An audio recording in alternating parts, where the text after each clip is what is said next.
All right, let's move forward. These are trend lines. So this is the type of script from LuxAlgo where it draws these trends, and then when there's a break of the trend, sort of like the same sort of thing as the this one that we saw before, the first one, but instead of horizontal lines, they're diagonal. They're diagonal lines. And this actually works very nicely. Like over here, it warns of a break, and then we get a big drop.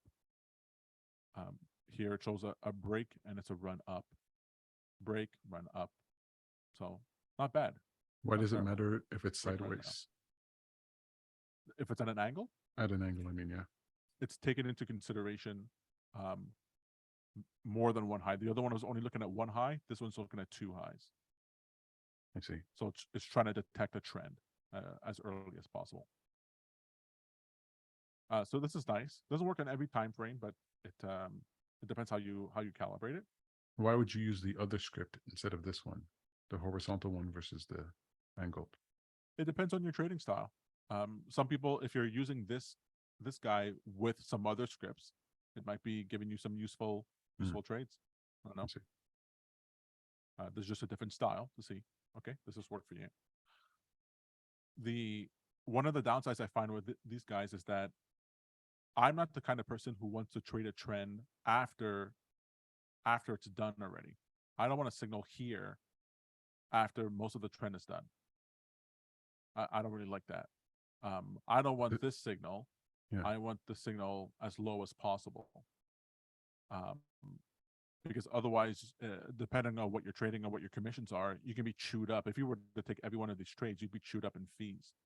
Even though you would make some profit, you'd pay a buttload in commission costs.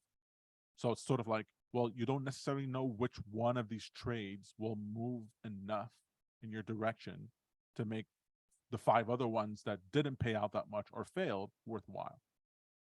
That's one of the downsides. You can have a signal that's like 80% accurate, but when you actually check to see, well, how much money would I have made? Well, because it didn't run up that much on your commission costs, you're actually losing money over the entire trade. Or to put it in a different way, if this type of trading worked, generally netted you a profit, well, someone would just turn this into a strategy and then run a money printing machine. Right. All these indicators have this sort of idea embedded inside of it that there are flaws to them, or else they would be money printing machine. Right. So so when I compare to things like this, where you're trying to, it's giving you multiple different signals, and you never necessarily know which ones are going to be in your favor or significant enough. I much prefer things like flow, and that tell me, that give me information about the trends. Actually, let's go with this.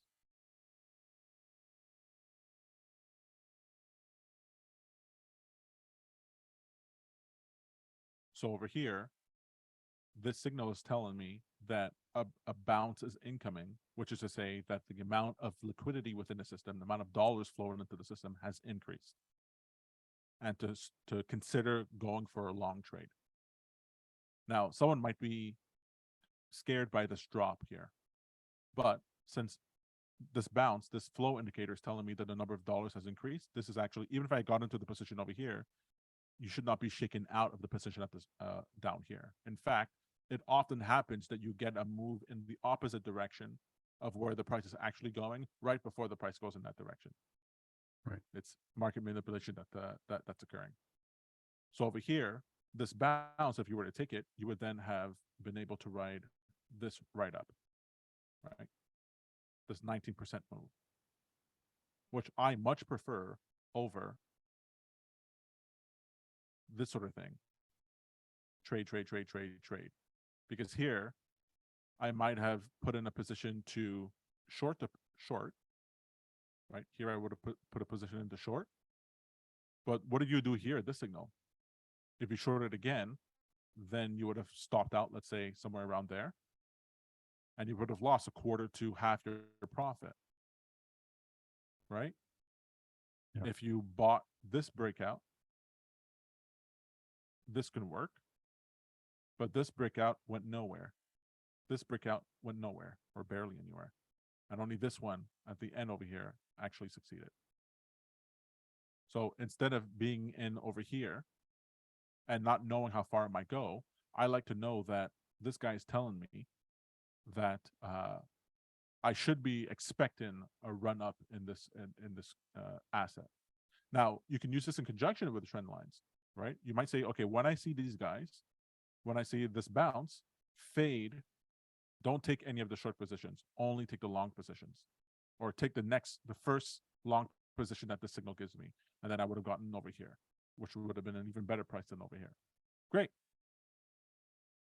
But just looking at price is not enough. You need to know the underlying mechanics. You need to know how much money is flowing into the system in order to really catch a trend. So this would have helped me catch this trend over here. Over here, this flow signal, it could have prepared me and said, hey, the number of dollars flowing into the system has increased even more. So then I might have now taken the next breakout and expected this to go up a lot, which it did. Right. Well, where's the signal going down from that peak? So the signal over here, I think Tides gave us that. Yeah, so Tides gave us that we had a high signal that says, hey, this move, it's slowing down. Get out of the trade or reduce your position. And then it fell from here. Wow. So this signal I much prefer over this guy, which is after it's already done. Now let me catch this. And this even comes back up halfway. So like, when do you get out of that position? Whereas this guy, you can write it all the way down, get confirmed with a break, and then sell it off anywhere over here and still made this entire profit. I don't understand. I don't understand how people are trading with these other signals.